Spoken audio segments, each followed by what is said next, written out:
Mr. President, as President Bush noted in his statement a couple of days ago, he has sent me here to show the solidarity of the United States with Georgia and its people in this moment of crisis. We support Georgia's sovereignty, we support its independence, we support its territorial integrity, we support its democracy and its democratically elected government.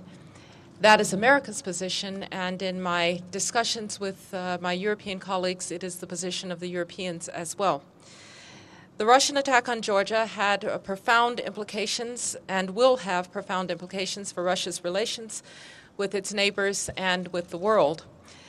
But our most urgent task today is the immediate and orderly withdrawal of Russian armed forces and the return of those forces to Russia. France has brokered a 6-part ceasefire accord that will achieve that result if it is indeed honored.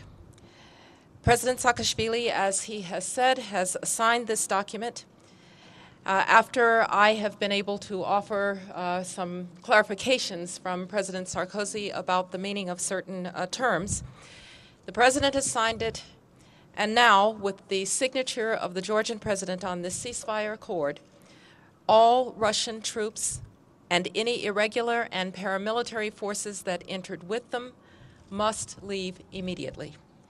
This is the understanding that I had with President Sarkozy yesterday, which is that when President Saakashvili signed this ceasefire accord, there would be an immediate withdrawal of Russian forces from Georgian territory.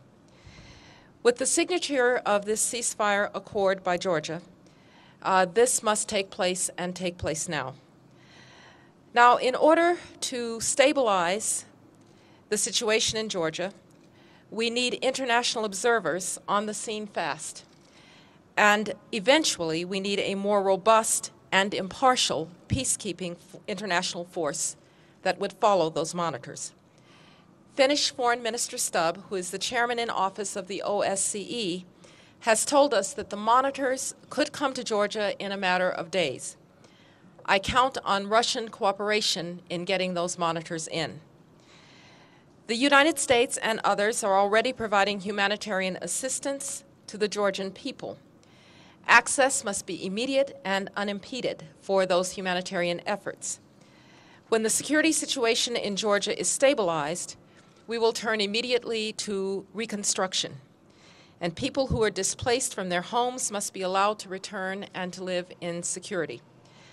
I want to reiterate again what the President said. He directed Secretary of Defense Robert Gates to begin a humanitarian mission to the people of Georgia headed by the United States military. That mission will be vigorous and ongoing, and I believe, Mr. President, that that mission is now well underway.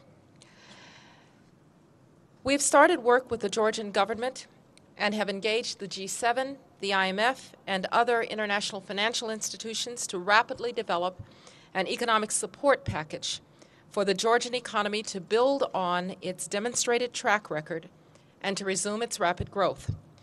We anticipate that this package will include various multilateral and bilateral mechanisms. The package should restore Georgia's economy and reinforce investor confidence as Georgia returns to its position as a leading economy in the region. Georgia has been attacked. Russian forces need to leave Georgia at once. The world needs to help Georgia maintain its sovereignty, its territorial integrity, and its independence.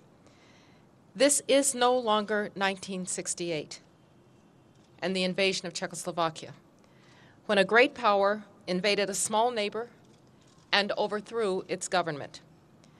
The free world will now have to wrestle with the profound implications of this Russian attack on its neighbor for security in the region and beyond. Thank you very much, Mr. President.